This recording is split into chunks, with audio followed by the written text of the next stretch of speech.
Hello everyone, this is Anna Kaushik. So basically हमने क्लेरन series में chemo selectivity वाले chapter को स्टार्ट किया था और हमने कुछ रिएजेंट्स को कंप्लीट भी किया था। अब हम बात करेंगे, उसी का सेकंड पार्ट है कैटालाइटिक हाइड्रोजनेशन के बारे में।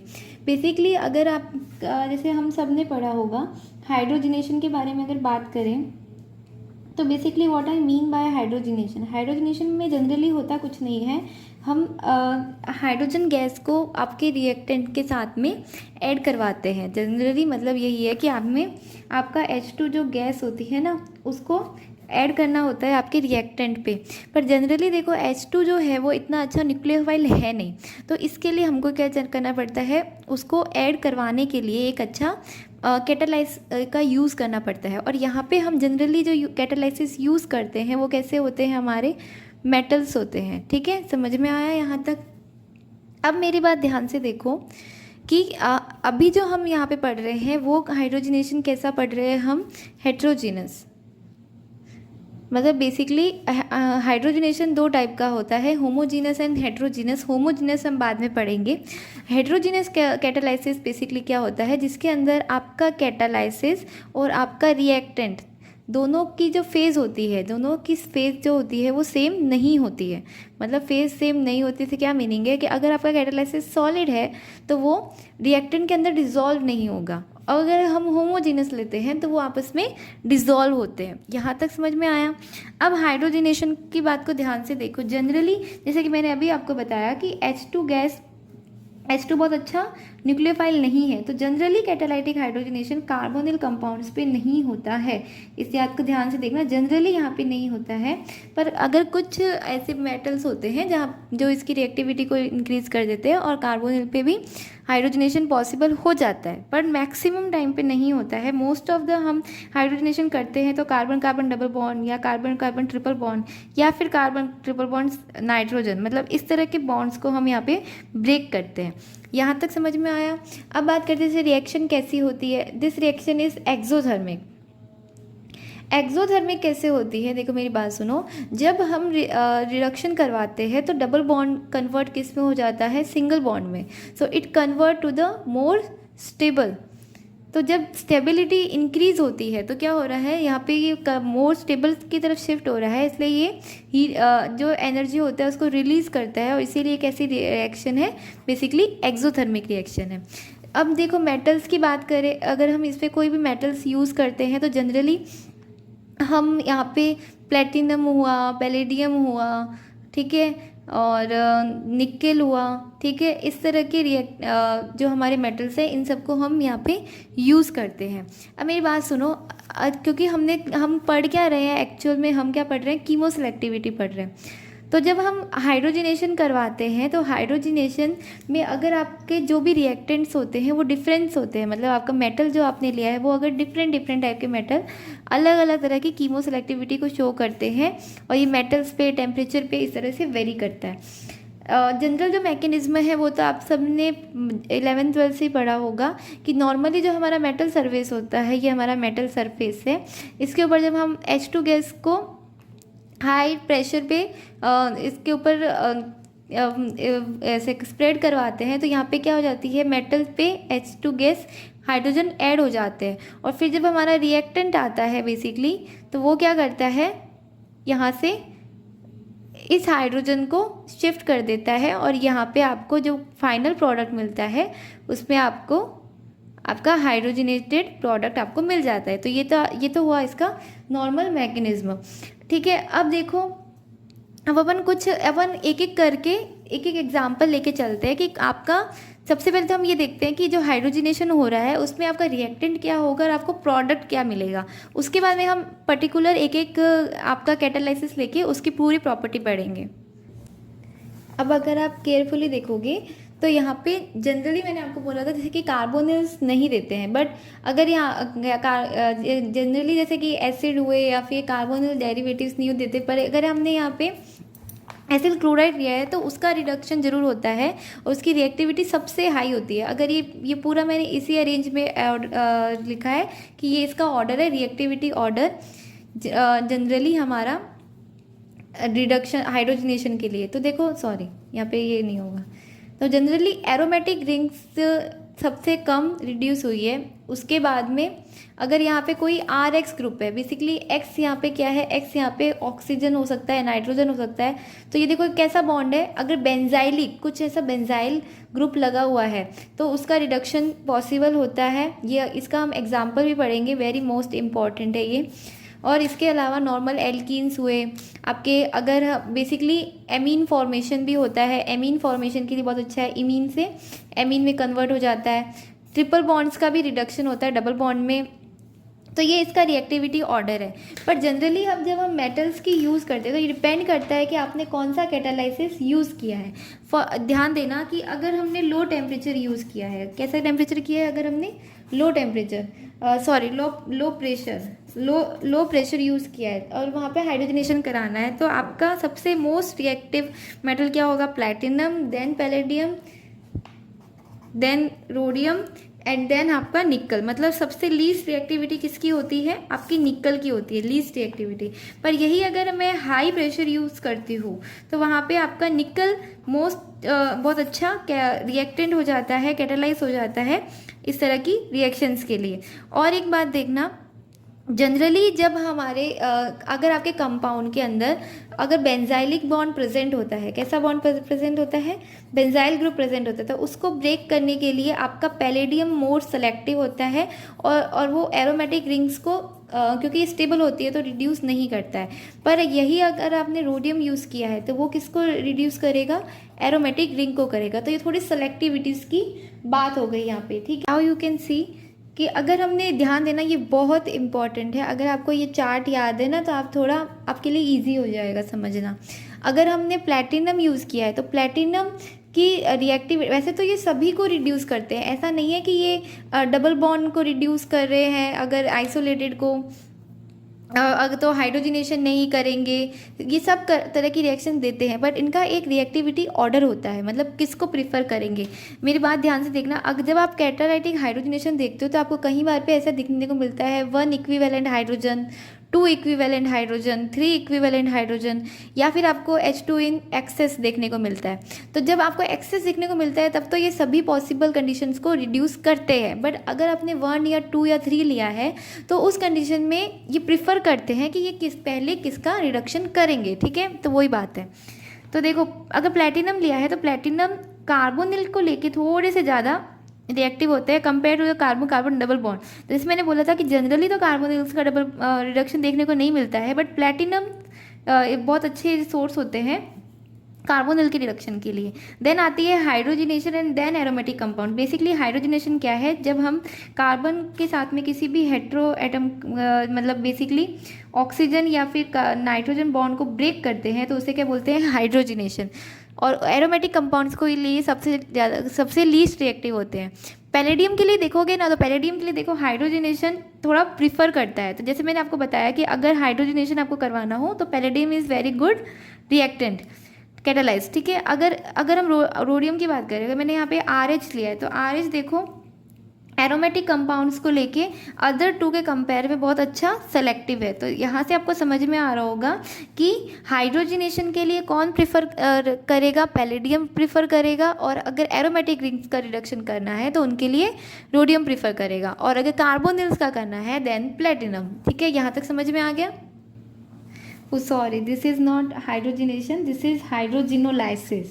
मैंने गलत लिख दिया, हाइड्रोजिनोलाइसिस। बेसिकली हाइड्रोजिनोलाइसिस का मीनिंग है कि कार्बन के साथ में ऑक्सीजन बॉन्ड को ब्रेक किया है या फिर कार्बन के साथ में नाइट्रोजन बॉन्ड को ब्रेक किया है। हाइड्रोजनेशन तो जस्ट एडिशन ऑफ H2 होता है। Sorry for this mistake. So अब हम एक एक कैटालाइज को लेके उसके एग्जांपल्स देखते हैं। देखो, नॉर्मली जब हम सबसे पहले H2PDC की बात करते हैं, देखो सबसे पहले बताते हैं C क्या है। बेसिकली जब अगर हम ग्रेफाइट्स को यूज़ करते हैं, बेसिकली यहाँ पे ये ग्रेफाइट्स को डिस्ट्रीब्यूट कर रहा है। ग्रेफाइट मतलब जब हम कार्बन को यूज़ करते हैं तो ये क्या करते हैं, सरफेस को थोड़ा इंक्रीज कर देता है। तो मेरी बात देखना, जब हम सरफेस इंक्रीज करते हैं तो आपको लार्ज एरिया मिल जाता है, उतना ही हाई रेट से आपका रिडक्शन होगा। तो बेसिकली ये जस्ट रेट ऑफ रिएक्शन को बढ़ाने के लिए हम PDC को लेते हैं, ठीक है। अब देखो यहाँ पे एल्डिहाइड ग्रुप का, क्योंकि मैंने बताया कि पैलेडियम जनरली एल्डिहाइड या कीटोन ग्रुप का रिडक्शन करते ही नहीं है, कीटोन एसिड एस्टर किसी ग्रुप को वो नहीं छेड़ते, सिर्फ डबल बॉन्ड के लिए वो ज़्यादा सिलेक्टिव होते हैं। तो बेसिकली यहाँ पे क्या आपको प्रोडक्ट मिलेगा, जो नॉर्मली CHO आपको ये प्रोडक्ट मिलेगा। सेकेंड एग्जाम्पल में देखो यहाँ पे एरोमेटिक रिंग भी प्रेजेंट है और आपके कीटोन ग्रुप भी प्रेजेंट है। तो जो आपका, जब हम पैलेडियम को यूज़ करते हैं तो पैलेडियम हमेशा सिर्फ डबल बॉन्ड के लिए ही सेलेक्टिव होता है, ये बाकी रिंग को बिल्कुल भी नहीं छेड़ेगा, ठीक है। अब देखो वेरी मोस्ट इंपॉर्टेंट कंसेप्ट यहाँ पे लग रहा है कि यहाँ पे देखो 2 डबल बॉन्ड है और आपने सिर्फ 1 इक्विवेलेंट H2 को यूज़ किया है। तो जैसे मैंने बताया कि जब हम सिंगल इक्विवेलेंट H2 यूज़ करते हैं तो हमें सेलेक्टिविटी देखनी पड़ती है कि यहाँ पे ये किसको रिड्यूस करेगा। तो देखो इसके पीछे क्या कंसेप्ट है कि जितना ज़्यादा सब्स्टिट्यूएंट्स होंगे, जितना ज़्यादा मोर सब्स्टिट्यूटेड होगा, उसकी रिएक्टिविटी उतनी ही ज़्यादा कम हो जाएगी। तो ये हमेशा किसको रिड्यूस करेगा, जिसकी सब्स्टिट्यूएंट्स कैसे हों, कम हो, समझे। देखो जितने ज़्यादा मोर सब्स्टिट्यूएंट होंगे उतनी ही थोड़ी स्टेरिक हिंड्रेंस आ जाती है, इसलिए सिलेक्टिविटी किसके लिए रहेगी आपकी, इस आइसोलेटेड डबल बॉन्ड के लिए। तो this will be your final product, very important example, ठीक है। नेक्स्ट भी जो एग्जाम्पल मैंने चूज़ किया बहुत अच्छा और इम्पॉर्टेंट है। इसमें आप देखो इसमें भी 2 डबल बॉन्ड्स है और आपके पास 1 इक्विवेलेंट हाइड्रोजन है।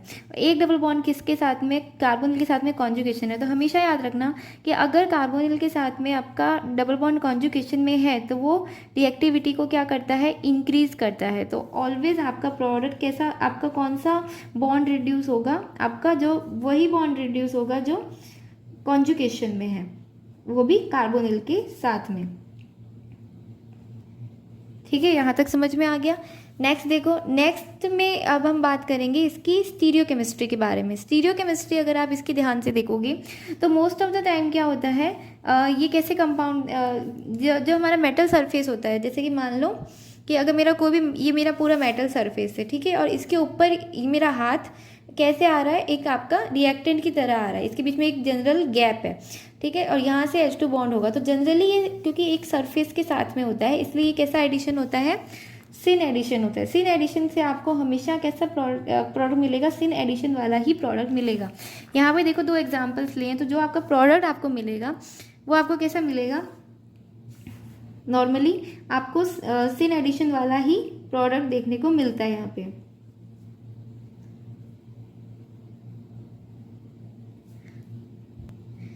PH, ये आपका H यहाँ से ऐड हुआ और Me, तो मतलब हाइड्रोजन का जो एडिशन होगा वो कैसा होगा, सिन एडिशन में होगा।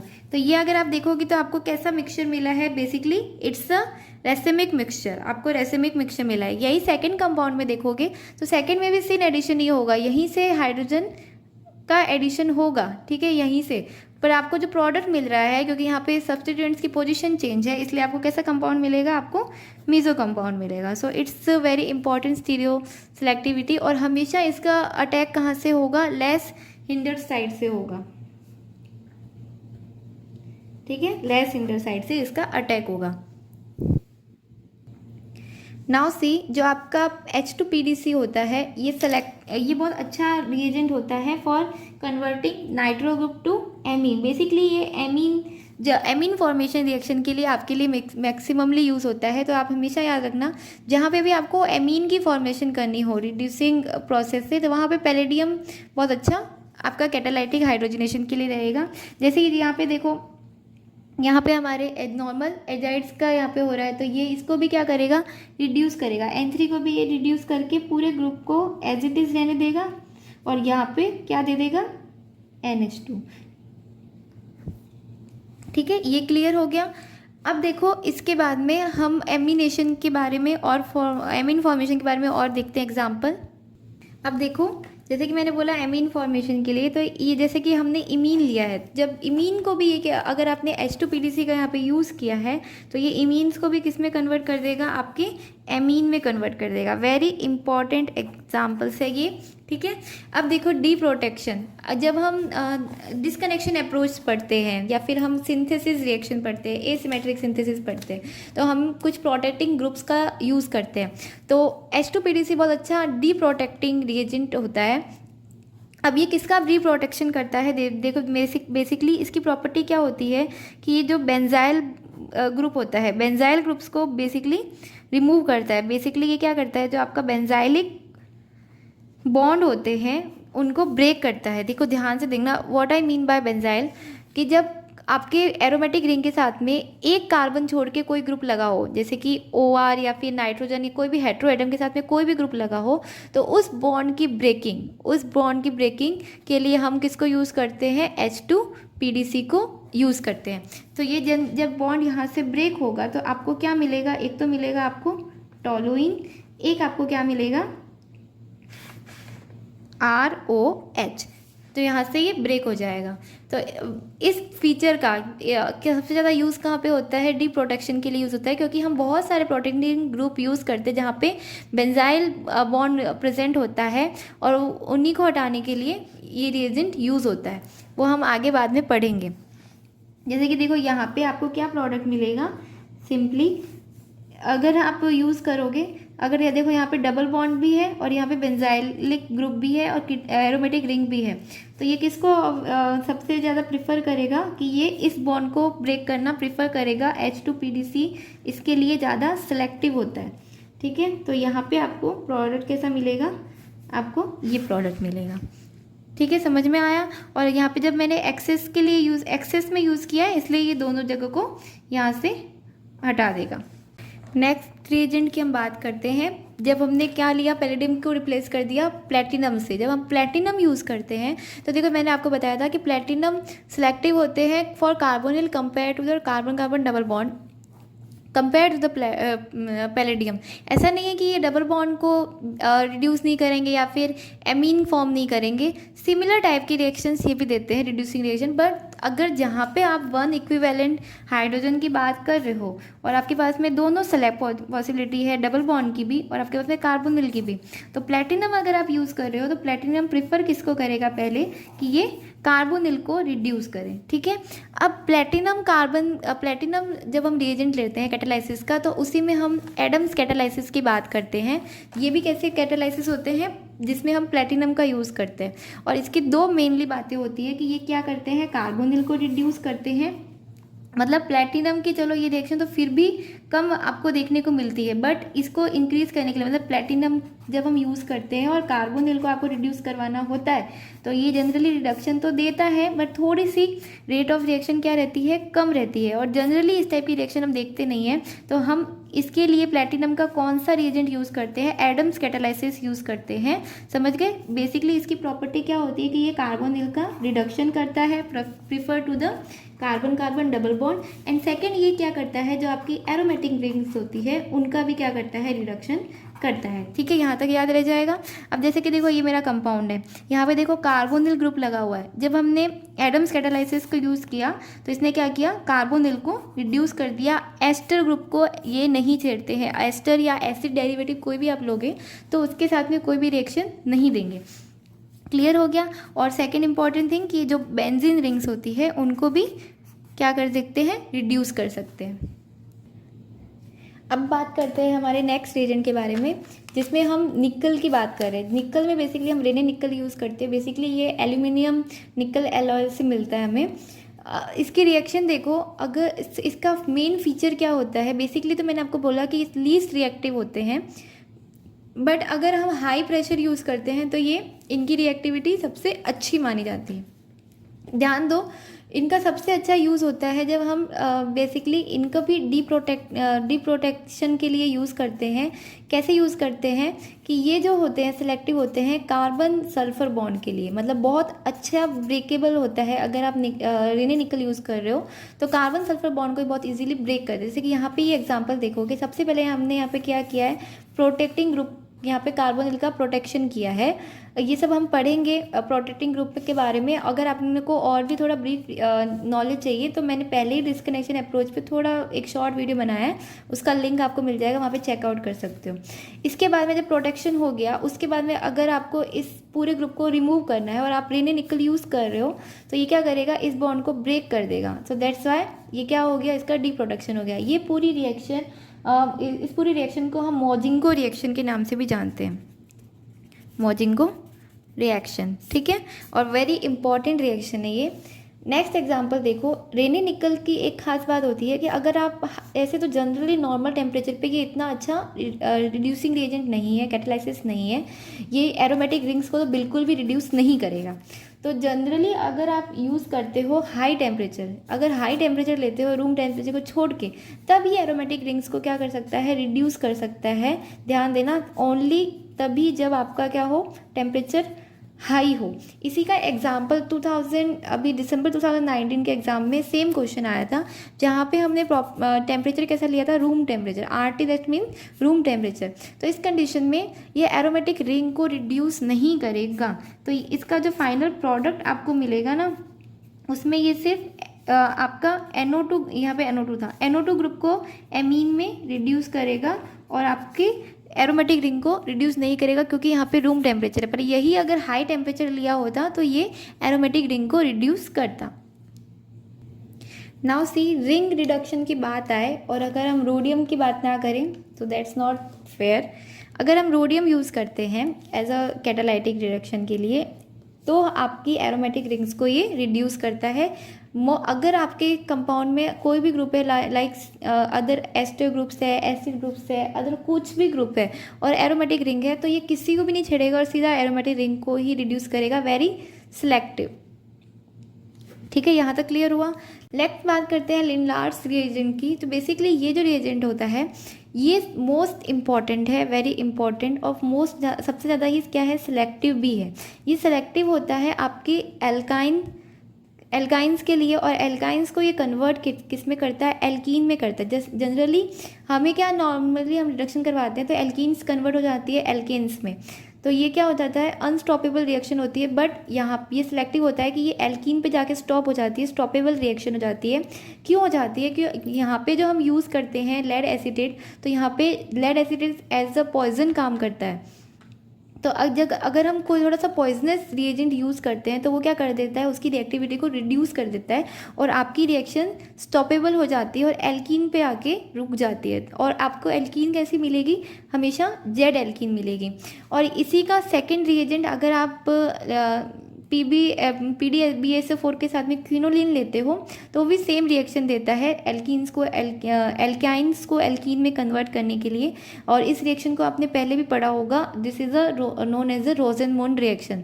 अब एक बात देखना, जो रोजेनमोंड रिएजेंट होता है वो सेम ये रिएक्शन तो देता ही है, साथ साथ में ये जो अगर आपका अगर एसाइल ग्रुप लगा हुआ है तो उसको भी एल्डिहाइड में कन्वर्ट करता है। इसकी ये एक एक्स्ट्रा रिएक्शन होती है। ठीक है, यहाँ तक समझ आया। एग्जाम्पल्स देखते हैं।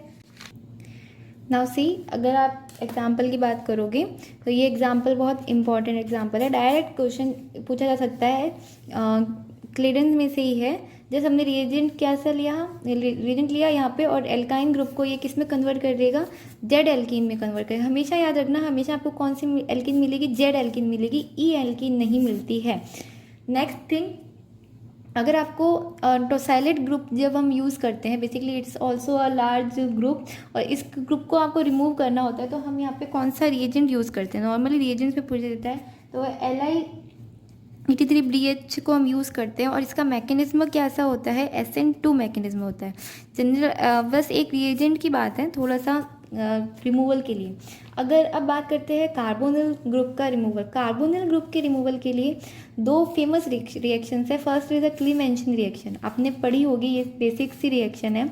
इसमें हम क्या जनरली क्या यूज़ करते हैं, zinc in a concentrate HCl। ये जो रिएक्शन है ये एग्जाम्पल है डिजॉल्विंग मेटल्स का, मतलब इसमें आपका जो मेटल होता है वो कंसनट्रेट HCl में डिसॉल्व करके लेते हैं। और इसी तरह का हम नेक्स्ट वीडियो में एक और रिएक्शन पढ़ेंगे, वो भी इसी टाइप की रिएक्शन होगी।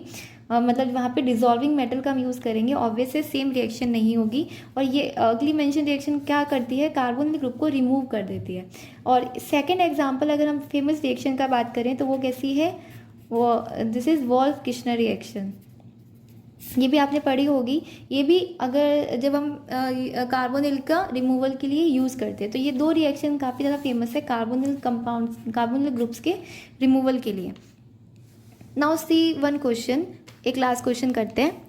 अगर ये अब देखो यहाँ पे हमने 3 रिएजेंट्स यूज़ कर रहे हैं। सबसे पहले हम LiNH2 यूज़ कर रहे हैं, तो इट्स अ स्ट्रॉन्ग बेस। ये क्या करेगा, एसिडिक प्रोटोन का रिमूवल करेगा। यहाँ से एसिडिक प्रोटोन का रिमूवल हो गया, तो देखो आपको क्या मिलेगा, यहाँ पे नेगेटिव चार्ज आ गया।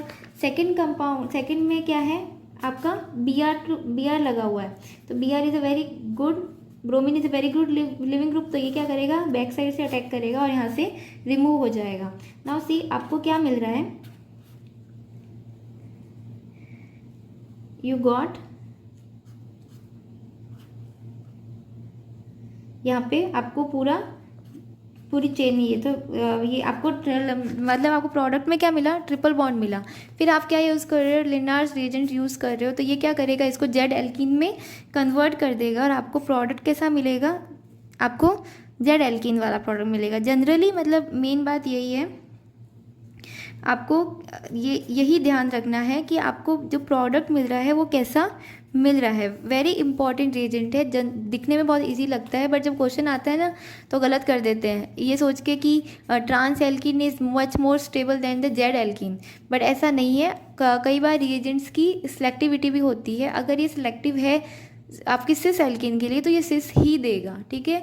मोस्ट ऑफ द स्टूडेंट्स क्या सोचते हैं कि ये दोनों बल्कि ग्रुप कैसे एक ही साथ में एक ही साइड में आ गए, तो इसको ट्रांस कर देते हैं, पर ऐसा नहीं होगा। आपको अपनी सेलेक्टिविटी को भी देखते हुए चलना है।